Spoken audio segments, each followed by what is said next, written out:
자, 그러면 두 번째 19금 사연을 한번 들어가 보도록 할게요. 저는 데뷔한 지 얼마 안 되었습니다. 근데 탑은 두 번째인데 느낌은 황홀했습니다.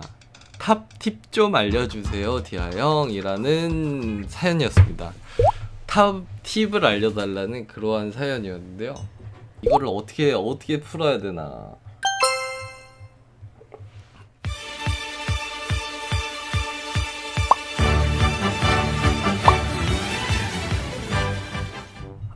일단 탑의 팁이요. 탑의 팁.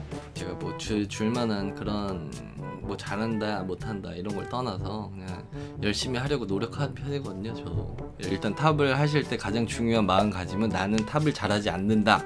그렇기 때문에 항상 더 열심히 잘 해야 된다라는 생각을 가지면서 열심히 공부를 하시는 것도 중요하고요. 가장 위험한 생각이 나는 잘해라는 생각이 가장 위험한 생각이에요. 나는 잘해. 절대 자만하시면 안 됩니다. 왜냐면 당신을 기분 좋게 하기 위한 거짓말이 많아요. 디아님은 나는 잘해라고 생각하지 않나요? 아닙니다. 저도 잘한다고 막 이렇게 하진 않고요. 그냥 잘하려고 노력을 한다. 이게 가장 중요하고, 제가 디너거리님을 만나고 났어요.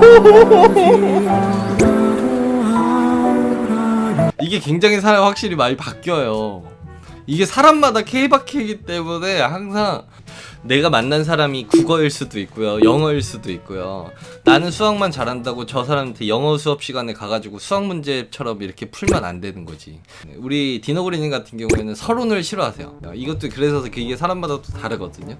디너그리님은 가끔 이렇게 얘기하면서 제가 서론하려고 그러면 됐어 약간 이런 식이에요. 저도 이제 포기했어요. 저도 이제 포기해가지고 그냥 바로 본론부터 시작을 하죠. 이제 공부를 하시려고 펜 공책에다가 이제 연필을 대실 거 아니에요? 근데 연필을 대실 때도 조심히 대셔야 돼요. 인터넷 강의나 인강 같은 거에서 보시는 것처럼 갑자기 막 연필을 바로 이렇게 대면 안 돼요. 게이분들끼리 글씨를 쓰실 때는 진짜 필수예요. 필수.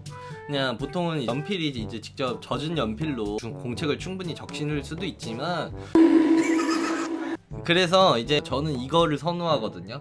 연필이 가만히 계시고 공책 보고 글씨를 써라. 공책이 있으면 공책이 알아서 이렇게 글씨를 쓰면 여기도 글씨가 써지잖아요. 그러니까 공책이 움직여서 연필로 이렇게 쓰려는 생각을 바꾸고 이렇게 스스로 움직이는 알라딘 요술 공책으로 그리고 그렇게 해서 이제 본격적으로 연필과 공책이 이제 시작이 됐다. 이게 나만의 기쁨이나 글씨 쓰는 나만의 기쁨이나 이런 것들이 아니라 이제 연필로서 우리가 굉장히 많은 애정을 가지고 있다라는 거를 보여주면서 공책분들 많이 안아주시고,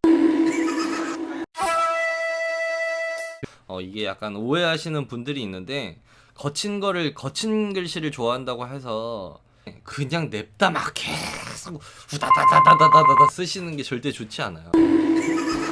이 위에서도 써보고 아래서도 써보고 옆으로도 써보고 돌리면서도 써보고 뒷면에다가도 써보고 앞면에다가도 써보고 이렇게 다 해서 진짜 제일 중요한 건 서론 본론 결론 다 쓰고 마치면 딱 찍고 연필 놓고 딱 그냥 지 혼자 가버리면 그게 제일 재수없는 거야. 그러면 그 사람하고 그 공책은 다신 볼 일이 없을 거예요. 그러니까 결론은 중요한 건 공책을 잘 배려해줘라. 그게 탑을 잘하는 요령이다. 본인의 스킬이 아무리 날고 기어봤자 공책이 좋아하지 않으면 글씨를 제대로 쓴 게 아니다 라는 결론을 저보도록 하겠습니다. 그래요.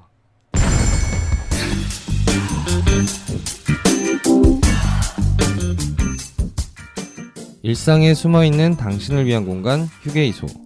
당신의 미래, 현재, 과거인 우리들과 이쪽에서 쉬었다 가세요.